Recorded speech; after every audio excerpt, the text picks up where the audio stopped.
The Self-Made Billionaire Revenge Plan, Part 8. Nanlumo si Reyna nang mapagmasdan ang kabuuan ng silid. Kasalanan niya ang lahat. Ang totoo'y nawala sa isip niya ang paglilinis sa kwarto ni Froilan.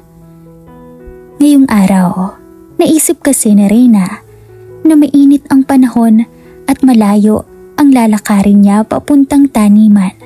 Kaya pagkatapos niyang mag-almusal ay hinanda niya ang sarili sa paglalakad. Nakalimutan niya ang tungkol sa paglilinis sa kwarto ni Froilan. Ayaw man ni Reyna lumuha ay hindi niya mapigilan ang sariling emosyon. Ni minsan sa buhay niya, hindi siya nagmalupit sa isa man sa mga kasambahay niya o sa kahit sinong tao. Pero heto siya ngayon at pinapagalitan dahil sa kapalpakan niya. Pumatak ang mga luha niya sa gilid ng mga mata. Kaagad niyang pinutol ang emosyong namamahay sa dibdib niya pero sadyang mababaw ang mga luha niya. Kusa lamang itong pumapatak. Kasalanan naman niya ito. Malinaw naman ang sinabi ko sa'yo. Ikaw ang maglilinis ng silid ko. Sinusuway mo ba't? Hindi natuloy ni Froilan ang dapat sana nitong sasabihin sapagkat kitang-kita nito ang paglaglag ng luha sa mga mata ng babae at kung bakit ito ang nasasaktan ay labis nitong kinaiirita sa sarili. He hated himself because of that. He shouldn't feel that way dahil anak ito ng nagpapatay sa buong pamilya niya. He damnably hates her father to the core. But why he has to feel this weight for his daughter? Is he out of his mind already? He found her so lovely weeping and shedding those tears na ito mismo ang may kagagawan. He felt so annoyed and disgust to himself. Seeing her this way makes his heart tightened and disgust. Bakit ang babaeng ito pa ang naging anak ng taong kinamumuhian niya? He wanted to console and comfort her and wipe those tears away using his lips, but for goodness sake, he can't just fucking do that. Isupay sa tuwing bumabalik sa balintataw ni Froilan ang kahayupang ginawa ng mga tauhan ng Don sa pamilya nito ay kaagad na umaapoy sa galit ang dibdib ni Froilan. I'm sorry. Sabi ni Reyna na hindi makatingin ng diretso sa binata. Uumpisahan ko ng paglilinis ngayon din. Dagdag pa niya. Pero wala na siyang nakuhang pagtugon buhat dito dahil lumabas ito ng silid. Sinimula ni Reyna ang paglilinis ng silid ni Froilan habang patuloy sa pagpatak ang mga luha mula sa mga mata. Pwede naman siyang umalis sa mansyon at maghanap ng trabaho. Ngunit paano ang kanyang ama? Paano ang pagpapagamot nito? Hindi niya kayang tutstusan ang mga gastusin at bill sa hospital. Dapat ay magpasalamat siya sa lalaki dahil sa kabila ng galit nito sa kanya ay inako nito ang mga bayarin sa ospital na kahit siguro magbanat siya ng buto maghapon ay hindi niya kikitain sa loob ng 3 buwan. Marahil ay stress lamang si Froilan kaya palaging mainit ang ulo nito. Higit pa roon, hindi niya kayang iwan ang asyenda. Pagkat dito siya lumaki at nagkaisip, hindi niya kayang iwan ang tahanang kinagisnan niya at ang masasayang alaala nilang mag-anak. Anak, tulungan na kita. Presenta ng Yaya Dolores niya mula sa bukana ng pinto. Ayos lang po ako, Nanay Dolores. Kaya ko na po ito. Nakangiting turing niya. Mabilis na pinahid ang mga luha upang hindi iyon mapansin ng kanyang yaya. Lumapit ang may edad na babae sa kanya at hinawakan ang kanyang kamay. Pagkatapos ay hinaplos nito ang magandang mukha ni Reyna. May awa ang Diyos, Iha. Manalig ka lang sa kanya. Hindi naman po ako nawawala ng pananalig sa kanya. Alam ko po na sa kabila ng unos, mayroong naghihintay na liwanag. Tugon niya rito. Sinabayan pa ng matamis na ngiti. Ngiting hindi umabot sa kanyang mga mata. Kamusta na nga po pala si Papa? Nasasabik at puno ng pagkabuhay na usisa niya. Bahagyang natigilan ng kanyang yaya. Hindi malaman kung paano ipagtatapat sa dalaga ang tungkol sa tunay na kalagayan ng Don. Nanay Dolores, may problema ho ba? Kinakabahang tanong niya. Ha? Wala naman, Iha. Nagpakawala muna ito ng hangin sa dibdib bago nagpatuloy. Ang totoo niyan, hindi pa nagkakamali ang Don. Pero wala ka naman dapat ipag-alala dahil gagaling din ang papa mo.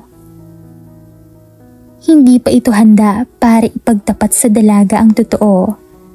Dahil maging siya'y taimtim na nanalangin na sana'y magkaroon ng himala. Susubukan ko pong dalawin si Papa bukas. Miss na miss ko na po siya, Nay Dolores. Sabi nito, ang mga luhay hindi na itago sa harap ng kanyang yaya. Sige anak, tiyak matutuwa ang papa mo. Alam ko kahit nakapikit pa ang mga mata ng Don, sigurado naman ako na maririnig ka niya. Wika nito. Pigil ang emosyon upang huwag maiyak. Ang totoo'y maihahalin tulad sa patay na buhay ang Don. Kaninang umaga ay tinapat siya ng mga doktor. Nangatanging oxygen lamang ang siyang nagbibigay buhay sa pasyente. Hindi raw lumalaban ang Don ayon pa sa doktor. Humikbi siyang napayakap ng mahigpit sa kanyang yaya Dolores. Ang totoo, kanina pa naninikip ang dibdib niya. Gumanti naman ito ng yakap upang payapain at mapanatag ang kalooban ng dalaga. Nais niyang ipadama dito na hindi ito nag-iisa. Mag-aalas 11 na ng gabi, pero hindi pa nakakauwi ang binatang amo. Pagod siya at nais na niyang magpahinga, subalit kabilin-bilinan nito na hindi siya pwedeng matulog hanggat hindi ito nakakauwi. Isa pa'y gusto niya itong makausap. Magpapaalam siya rito upang payagan siya nitong dumalaw sa ospital. Sinikip niyang hintayin pa ito hanggang 1:00 ng madaling araw pero wala pa rin si Froilan. Hanggang sa muli niyang makatulugan ang paghihintay. Sunod-sunod ang ginawang paglagok ni Froilan. Gusto niyang payapain ang sarili sa emosyong nararamdaman niya para sa dalaga. He wanted to scream and yell of disappointment. He wanted to hurt her, but he can't. Higit siyang nasasaktan sa tuwing nakikita niya ang mga luha sa mga mata nito. Muli si Froilan nagsali ng alak sa kupita at tila tubig na muling nilagok iyon. He fisted his hand and clenched his teeth in anger. Hindi siya dapat magkaganito at mas lalong hindi siya dapat makaramdam ng habag para rito. Hindi ni Froilan gusto ito. Higit sa lahat, hindi niya gusto ang inaakto ng sariling katawan sa tuwing nagkakadikit ang katawan nila ng dalaga. Marahas siyang tumayo at lumabas ng mansyon. He could no longer tolerate his feelings dahil hindi maaari. Kailangan niya bigyan ng katarungan ang pagkamatay ng pamilya niya. Kung tutuusin, napakadili lang para sa kanya ang ipapaslang ang Don at ang anak nito. Ngunit hindi sapat ang kamatayan nito para maibsan ang sakit sa dibdib niya. Nais niyang ipalasap dito at ipadama ang galit niya. But there are always strange feelings na palaging humaharang sa kanya upang isagawa ang anumang plano niya. Hey, something bothering you? Lumapit na tanong ni Derek sa kaibigan. Inubos muna ni Froilan ang laman ng kupita bago nito sinagot ang binata. Pampalipas lang ng oras. Tipid na sagot ni Froilan. Well, mukhang ang lalim ng iniisip mo. Froilan took a deep breath at tumingin sa gawin ni Derek. Hindi naman lingid sa mga kaibigan ang tungkol sa kanyang paghihiganti laban sa Don. Subalit ang nakadama ng damdamin para sa anak ng lalaking kinasusuklaman ay hindi sakop ng kanyang hangarin. You know what it's all about, don't you? He said with a fist and furious in his eyes. Sinenyasan niya ang bartender. Nabigyan pa siya ng isang bote ng alak. You know what? Bakit hindi mo nalang ipasadyos ang lahat? I mean, what's the sense of that revenge? Patay na ang mga magulang mo at sisirain mo lang ang buhay ng anak ni Ernesto at mapapahama ka pa ng dahil dyan. Pahayag ni Derek. Noon pa man tutol na ito sa plano ng kaibigan. Don't you dare to tell me what to do, dude. Nasasabi mo lang yan dahil hindi ikaw ang nasa sitwasyon ko. He wasn't there sa kalupitang ginawa ng mga tauhan ng hayop na yun sa pamilya ko. Kuyom ang magkabilang kamaong sumbat ni Froilan. Hey, nagkakasiyahan yata kayo dito. Agaw pansin ni Reynan. Ramdam nito ang tensyon sa pagitan ng dalawang lalaki. I know what you felt, dude. But you're not doing right. Hindi makatarungan ang gagawin mo sa kanya. And what the hell is right? Ang hayaan at imbaon na lang sa limot ang lahat? Is that what you want me to do?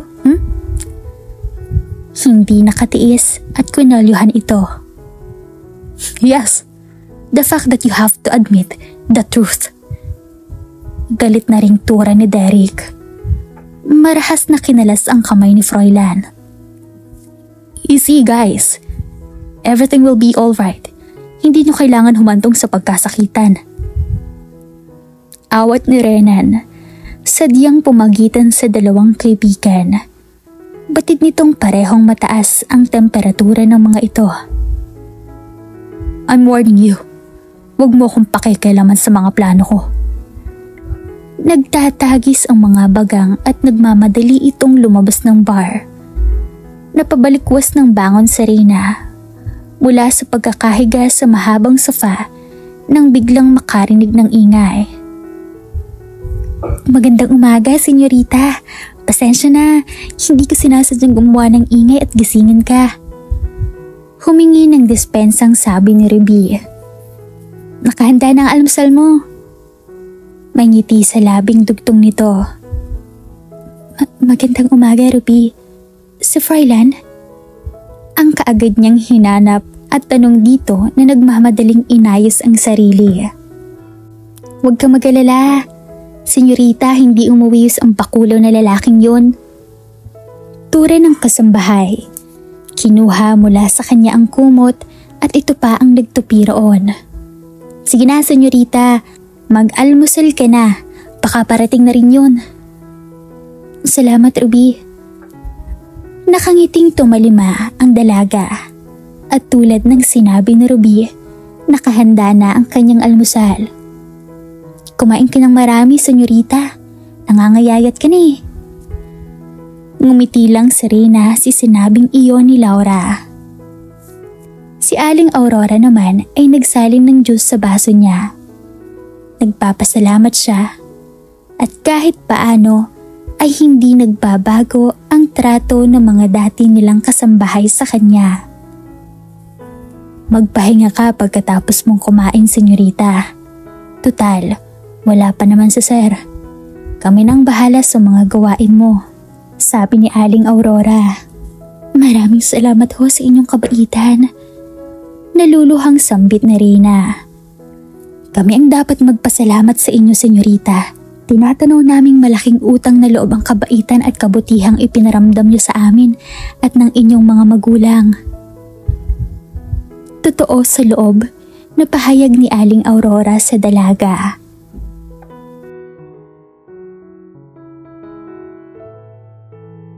At dito na po nagtatapos ang ating kwento. Sabay-sabay po nating abangan ang susunod na kabanata. Maraming salamat po. Stay safe and God bless.